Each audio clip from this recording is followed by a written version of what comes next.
Alors, il y a eu un petit doute, vous avez eu peur, mais c'est bien à vous, c'était bien à vous, Nathalie.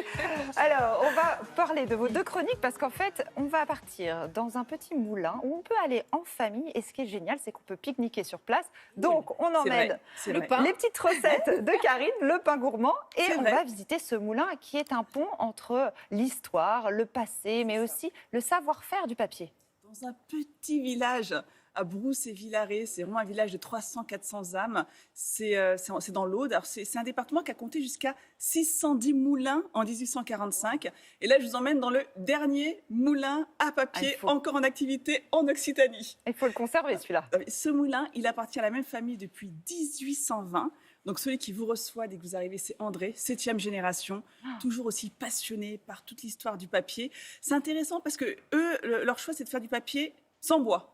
Donc, à partir de plantes qui ne sont pas des arbres, à partir de végétaux ou bien des vieux chiffons, comme vous l'aviez dit. Alors, c'est pour ça que je parlais de votre t-shirt, vous deviez me prendre pour une folle. Ça vous a fait penser à un vieux chiffon, le t-shirt. Non, c'était parce qu'on avait envie que vous déshabilliez. Attention, il faut que ce soit naturel. Hein. Donc, il faut que ce soit du coton, tout est naturel, du chanvre, tout est naturel, il n'y a rien à changer. Ou encore du lin, pourquoi? Parce que tous ces produits sont composés de cellulose, c'est la matière première pour faire du papier. Regardez.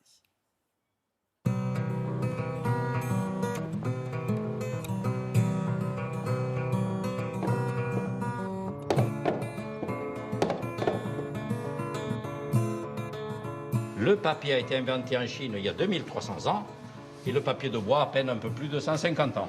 Les végétaux ont une belle matière, la cellulose. Si les vaches mangent nos t-shirts, c'est parce qu'on est habillé de quel végétal? Du coton. Du coton. La fleur de coton, c'est de la cellulose pure. Donc on va faire du fil, on va faire des tissus, et si on est habillé en 100% coton, on est habillé 100% cellulose. Et donc, je récupère les vieux vêtements, les vieux draps, les vieux tissus pour faire du papier. Et vous allez voir comment je travaille. Donc, on va passer à côté.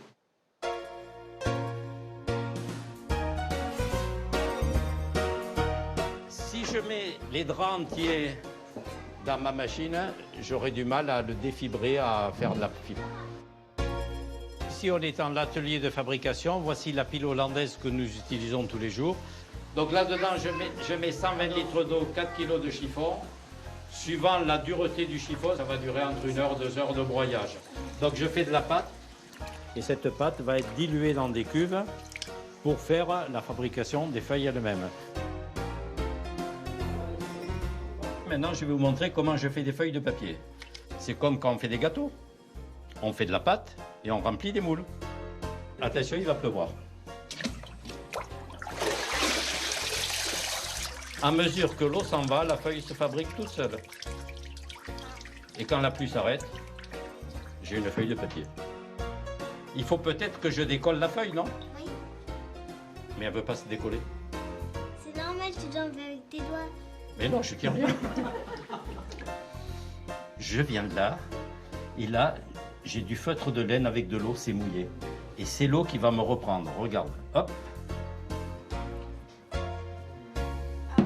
Alors nous, tout ce qu'on fabrique est fait comme ça, la même feuille à feuille, quel que soit le format. Bien, on va au séchoir. Ah oui. Allez. Ma feuille de papier, vous voyez maintenant, elle est solide.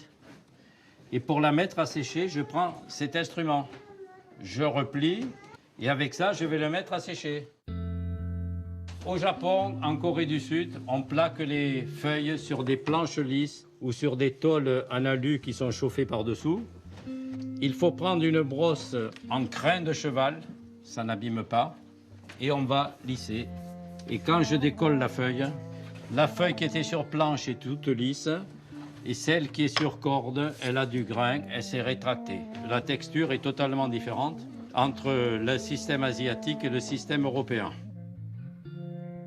Les enfants sont très curieux de voir un moulin en action qui tourne encore. Je trouvais ça très intéressant. Le cadre est magnifique aussi. Donc c'était très bien ce moulin.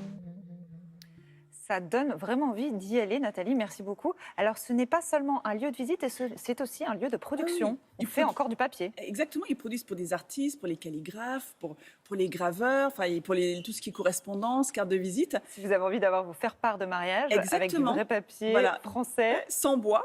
du coup, et 100% fait main. Et ce qu'ils font parfois l'été, quand il fait beau, ils vous font des feuilles géantes, XXL, 3,40 m sur 2,60 m. Regardez Non. en image. Ah là, c'est autre chose. Vous avez une piscine déjà Ah ouais. pour mettre Faut être la nombreux, pâte à en tout cas. papier. Il faut être 8. C'est extrêmement lourd parce qu'en plus, ça fait effet ventouse quand ils essayent de remonter justement le cadre. Et une fois qu'on a remonté le cadre, là, on n'a pas la presse habituelle comme vous avez vu dans le reportage. Il faut mettre une sorte de drap de laine au-dessus. Et là, tout le monde monte. Et chacun danse, marche pendant des heures pour essayer justement génial. voilà, regardez, pour presser le papier et être un maximum. Il faut être nombreux. En C'est un général, rendez-vous d'été à connaître, ça. voilà. Et la feuille, elle sert souvent aux artistes qui viennent en résidence chez eux pour pouvoir justement travailler, faire des performances l'été. Un beau poster à garder. Je crois qu'il n'y a pas seulement des visites, les événements comme ça, il y a aussi des ateliers pour enfants. Alors ça, c'est génial. À la fin de la visite, vous qui avez des enfants, justement, les enfants peuvent fabriquer eux-mêmes leurs papiers. Ah, Donc, il ils n'y a ont pas assisté que la à toute boutique la souvenir. visite. Mais On peut non, faire des choses, mais c'est non. bien. Ça Ils change. peuvent prendre le cadre, repartir avec leur papier, leur propre production. Et c'est aussi une manière de donner le goût aux enfants du papier, qui retrouvent justement cette matière, le toucher. Puis ça peut aussi amener au livre. On Ça n'écrit leur pas que donne- sur des tablettes. Exactement, ça C'est leur vrai. donne envie d'écrire à nouveau. C'est top. Voilà, donc c'est vraiment très sympathique à faire en famille. Vous passez un bon moment et les enfants sont complètement dépaysés. Le fait de se retrouver dans un vrai moulin, ils sont aux anges. Et il fait frais l'été. Merci Nathalie. À présent,